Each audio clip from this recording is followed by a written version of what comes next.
انا ميان وبعمل ايه؟ هات ورقه وقلم والوان وانا اقول لك انا بعمل ايه. ده كانت من جزء من الحلقه اللي فاتت من كورس الرسم للمبتدئين. عايز تشوفها هتلاقي اللينك بتاعها في البايو وهتعرف قصه العربيات دي ليه اصلا. يلا بينا نبتدي حلقتنا الجديده من كورس الرسم للمبتدئين. يا ترى جاهزين للحلقه الجديده من كورس الرسم للمبتدئين؟ طيب لو جاهزين نبتدي بقى. اقول لكم ايه حكايه الحلقه دي. الحلقه دي كانت الحلقه ال 14 من كورس الرسم للمبتدئين. بس قررت ان انا اعمل فكره مختلفه، ان انا استغل كل الاشكال الهندسيه اللي انا رسمتها واطلع منها شكل انسان بيضحك مبسوط غضبان، بيعبر عن كل الحاجات دي. فلو عجبتكم الفكره دي قولولي في الكومنتات وعشان استمر عليها في الكورس بتاعنا ان شاء الله. زي ما انتوا شايفين كده انا رسمت شكل مستطيل عادي جدا، وبدات اعمل له بقى كده نص كيرف او نص دايره يعبر عن كانه الياقه بتاعه القميص بتاعه الشكل المستطيل او شكل البني ادم اللي انا برسمه. وبدات اقسم الجزء عشان احاول الجزء اليمين يبقى قد الجزء الشمال. بعد كده هعمل ياقه القميص بتاعته زي ما انتوا شايفين كده. وبصوا بخطوات بسيطة جدا هتلاقوا نفسكم عرفتوا ترسموا الشكل، يعني بأبسط الطرق تخيلوا.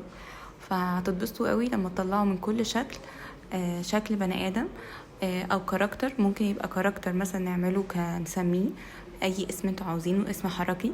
فاقترحوا عليا في الكومنتات أفكار وقولوا لي مثلا وجهة نظركم ايه أو حابين ايه الفكرة اللي احنا ننفذها ان شاء الله. بس ليا كومنت عايزه اقول لكم عليه، حاجه بسطتني قوي. امبارح نزلت فيديو عن سندريلا. لقيت ناس كتير قوي كتبت لي كومنتات حلوه قوي ايجابيه، ونزلت شورتس فلقيت ان الفوت كان حلو قوي. اتبسطت قوي لكل اتفرج عليه وكل عمل لي فوت حلو. فعايزه اقول لكم شكرا. كلامكم بسطني جدا وخلاني بدات يومي بطاقه ايجابيه حلوه قوي. فيا رب دايما اقدر اساعدكم وافيدكم وتستفيدوا من اي حاجه انا بقولها. نرجع تاني بقى للشخصية اللي احنا بنرسمها دلوقتي. فاقترحوا عليا في الكومنتات نسميها ايه. فهستنى كده كومنتاتكم وادوني افكار كده حلوة. ولو عجبكم طريقة ان احنا ناخد اشكال هندسية من الفيديو من الكورس بتاعنا ونعمل منه كده شخصيات، قولولي حابين الفكرة ولا لأ. هفضل دايما افكركم متنسوش تعملوا شير للفيديو عشان يوصل لاكبر عدد من الناس وتستفيد زيكم ويتابع الكورس بتاعنا. وكمان متنسوش تعملوا لايك وكومنت لاي حاجه في دماغكم نفسكم تتعلموها او اي حاجه تخطر في بالكم اكتبوها لي في الكومنت وانا هرد عليكم على طول باذن الله. هسيبكم شويه وهرجع لكم في اول مرحله انتوا عارفين انا بحبها وايه هي. طبعا التحديد.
يا جماعة جت مرحلة التحديد أنا من أكتر المراحل اللي أنا بحبها وبستمتع بيها جدا في المرحلة اللي بعد الرسم.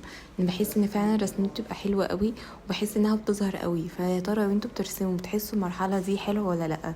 اكتبولي برضو في الكومنتات. أنا بحب قوي يا جماعة أقول لكم كده عشان بحب إن احنا يبقى في تواصل أكتر ونبقى أصحاب أكتر وكأننا عارفين بعض بقالنا كتير لما نكتب لبعض كومنتات.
عايزه اقول لكم ان الرسمه دي بالذات اللي متابعني من اول ما عملت الفيديوهات بتاعتي هيعرف ان الالوان دي مختلفه جدا عن باليتة الالوان اللي انا بستخدمها.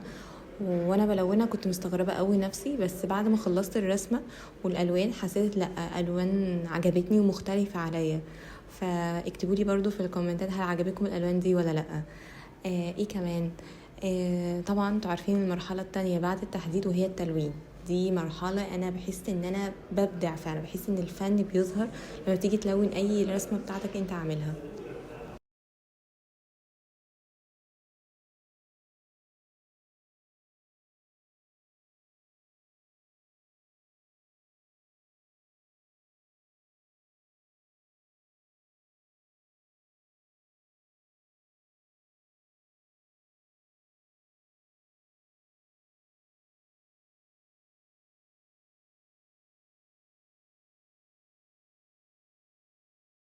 عايزة أعترف لكم باعتراف كده صغير. ألوان الخشب بتاعتي دي بقالها كتير، بقالها سنين عندي. اللون ده أنا أول مرة أكتشفه لما بدأت أعمل لكم فيديوهات الفترة الأخيرة وأدمج الألوان على بعض، فقلت إيه ده، اللون ده تحفة، إزاي أنا ما كنتش بلون بيه. فقررت ان انا الون القميص باللون ده علشان حسيته ان هو اخضر وكل حاجه، بس لون مبهج. فمش عارفه انتوا حسيت نفس الاحساس اللي انا حاساه ده ولا لا.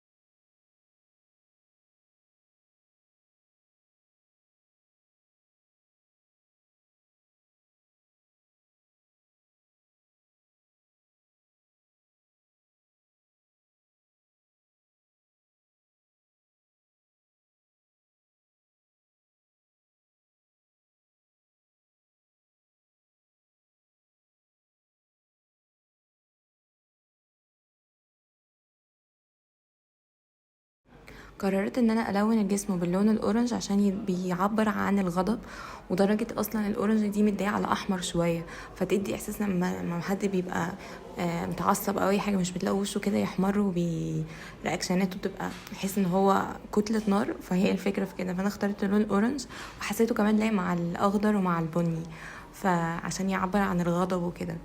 بس يعني هفكركم تاني ما تنسوش تعملوا شير للفيديو علشان يوصل لأكبر عدد من الناس وتستفيد زيكم.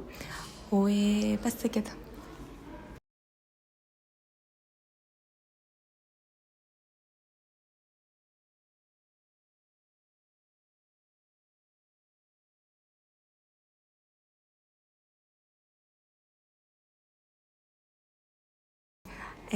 انا عارفه ان طولت عليكم النهارده وصدعتكم برغي كتير.